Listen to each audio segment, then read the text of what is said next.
আপনার দান করতে হবে না, মসজিদে আপনার দান করতে হবে না। যদি আপনি ভালো টাকা দান করতে না পারেন, যদি সেরা ফেরা টাকায় দান করেন, যদি অচল জাল নোট আপনার দান করতে হয়, তাহলে আপনার দান করতে হবে না। কেন ভাই? আপনি যে টাকাটা অন্য জায়গায় চালাতে পারতেছেন না, সেই টাকাটা আপনি যে মসজিদে দিলেন, কেউ দেখে নাই, আপনি লুকাইয়া দিয়ে দিলেন। আল্লাহ কি দেখেন নাই? আপনি কার কাছে জমা রাখতেছেন, কার ঘরে জমা রাখতেছেন, কার ব্যাংকের মধ্যে জমা রাখতেছেন? আমরা আমাদের মানিব্যাগের মধ্যে, আমরা আমাদের যে ছোটোখাটো ব্যাংক আমরা ঘরে রাখি, ওইগুলোর মধ্যে তো আমরা ঠিকই নতুন নতুন টাকাগুলো রাখি। ওই টাকাগুলো অস্থায়ী, শেষ হয়ে যায়। কিন্তু আমরা যে মসজিদের মধ্যে টাকাগুলো রাখতেছি, এগুলো তো চিরস্থায়ী ভাই। অথচ সেখানে একেবারে দুর্বল টাকাগুলো আমরা দেই। সবাই না, মাশাআল্লাহ, কিছু মানুষ আছেন এমন যারা মানে খুব ভালো থেকে ভালো টাকাগুলো দান করে। আবার কিছু মানুষ আছেন এমন যারা 1000 টাকার একটা নোট দিয়া বলবে, হুজুর 980 টাকা ফেরত দেন, 20 টাকা রাখেন। আবার বলবে, হুজুর 50 টাকা দিয়েন, 20 টাকা নোট দিয়েন। ভাই, আপনি কি টাকা ভাঙানোর জন্য মসজিদে আসছেন? আপনি 500 টাকার নোট দিয়ে বলেন 480 টাকা ফেরত দেন, 10 টাকার নোট দিয়েন, 50 টাকার নোট দিয়েন। কেন ভাই? আরও তো মানুষ টাকা দিবে যারা 50 টাকা 100 টাকা দান করবে, 20 টাকা 30 টাকা তাদেরকে আবার ফেরত দিতে হয়। আপনি যদি একাই ভাঙতিগুলো নিয়ে নেন, সময় নষ্ট করেন, এটা তো ঠিক না ভাই। গত জুমায় আমাদের মসজিদে এমন হয়েছে, আমরা যখন টাকা হিসাব করলাম, পরে দেখি একটা 500 টাকার নোট, জাল নোট। আশ্চর্যজনিত হইলাম, মসজিদের মধ্যে জাল নোট। তখন ভাবলাম হয়তো ইচ্ছা করে টাকাটা চালাইয়া দিছে, নয়তো অনিচ্ছা সত্ত্বে টাকাটা দিয়ে দিছে। যদি ইচ্ছা করে দিয়ে থাকেন বা অনিচ্ছায় দিয়ে থাকুক, দোয়া করে আল্লাহ তাআলা মাফ করে দিক এবং হেদায়েত দান করুক, সামনে যাতে এমন না করেন। কেউ দেখেন নাই ভাই, আমাদের সমস্ত কিছু একজন তো ঠিকই দেখছেন। এই যে আমরা টাকা দান করি, টাকার কি প্রতিদান আমরা পাবো? সেরাফারা টাকা বা অচল টাকা যদি আমরা দান করি, প্রতিদান কি পাবো?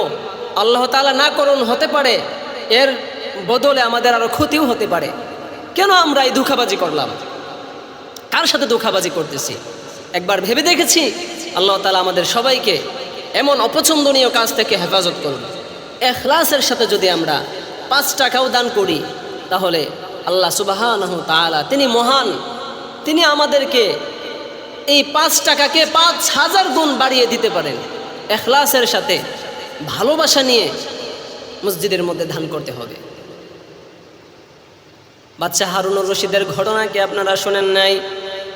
মসজিদ নির্মাণ করবেন, ঘোষণা দিছেন, একাই মসজিদ নির্মাণ করবেন, কাউকে মসজিদের মধ্যে শরিক নেবেন না।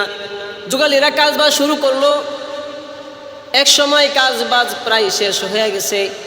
স্বপ্ন যুগে ফেরেশতারা এসে বলতেছে, বাদশা হারুন, চলো চলো, তুমি আল্লাহর ঘর নির্মাণ করছো, আল্লাহ সুবহানাহু তাআলাও তোমার জন্য জান্নাতে একটা ঘর নির্মাণ করছেন। বাদশা হারুনুর রশিদ আনন্দ খুশি মনে তিনি তিনার জান্নাতে ঘর দেখতে চলে গেলেন। জান্নাত এমন সুন্দর, যা কোনোদিন কোনো চক্ষু দেখে নাই, কোনো কান কোনোদিন শুনে নাই, কোনো অন্তর কোনোদিন কল্পনাও করতে পারে নাই জান্নাত কত সুন্দর। তিনি খুব খুশি হইলেন দেখে। যখন ঘর থেকে বের হইলেন, সামনাসামনি সেম আরেকটা ঘর তিনি দেখতে পেলেন। আশ্চর্যান্বিত হইয়া দৌড় দিয়া গেলেন কাছে, যে এটাও বোধ হয় আমারই। কিন্তু দরওয়াজার সামনে গিয়া দেখেন অন্য এক ব্যক্তির নাম লেখা। প্রহরীরা বলতেছে, ভাগো ভাগো, এটা তোমার না, এটা হচ্ছে তোমার মসজিদের এক যুগালীর ঘর। আশ্চর্যান্বিত হয়ে গেলেন, সেম একটা ঘর জান্নাতের মধ্যে আমার মসজিদের যুগালী কিভাবে পাইল? ঘুম ভেঙে গেছে। তিনি তার সমস্ত যুগালীদেরকে দাওয়াতের ইন্তজাম করলেন। বলতেছেন, তোমাদের মধ্যে আহমদ কে? আহমদ বলে, হারুন, বাদশাহ হারুন, আমার নাম মাহমুদ। বলে, তুমি মসজিদ নির্মাণ করলা কিভাবে?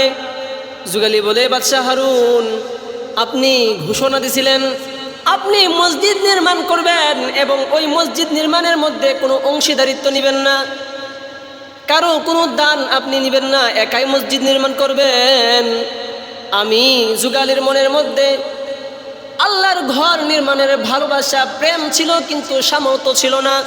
পৈতৃক ভিটা, বাপের ভিটা খনন কইরা কুয়া নির্মাণ করার সময় কয়েক টুকরো পাথর পেয়েছিলাম, যেগুলো আপনার কেনা মসজিদ নির্মাণের পাথরগুলোর সাথে মিলে যায়।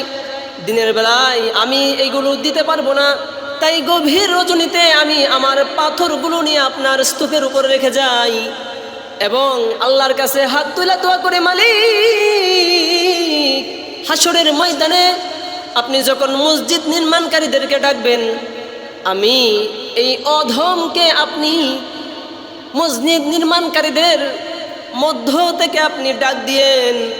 এই প্রেম ভালোবাসা নিয়ে আমি এই কয়েক টুকরো পাথর আপনার পাথরগুলোর সাথে মিশিয়ে দিয়েছিলাম। বাদশাহ হারুনুর রশিদ বলেন, আয় বাবা, কুলে আয়। আল্লাহ তাআলা তোমার এই দানকে, আল্লাহ তাআলা তোমার এই কয়েক টুকরো পাথরকে কবুল করে নিছেন এবং জান্নাতের মধ্যে তোমার নামে একটা ঘর নির্মাণ করে দিয়েছেন। দান যদি ইখলাসের সাথে হয়, অল্প হোক, এটাই নাজাতের জন্য যথেষ্ট হয়। আখলিস দীনাকা ইয়াকফিকা আমালুল কলিল, তোমার ঈমানকে খাঁটি করো, অল্প আমলই নাজাতের জন্য যথেষ্ট। এজন্য আমরা টাকা পয়সা যেই যা দান করি, চেষ্টা করব ভালো টাকা দান করার জন্য, যেন মসজিদের উন্নতি হয়। মসজিদকে যেন আমরা ঠকানোর চেষ্টা না করি। মসজিদকে ঠকানোর চেষ্টা করলে আমরাই ঠকে যাব। এমন ঠকা ঠেকবো যা আমরা করেছি এর চেয়ে অনেক গুণ বড় হবে, অনেক গুণ বড় হবে। এজন্য আমরা এমন কাজ থেকে বিরত থাকি। আল্লাহ তাআলা আমাদের সবাইকে হেফাজত করুন, আমিন।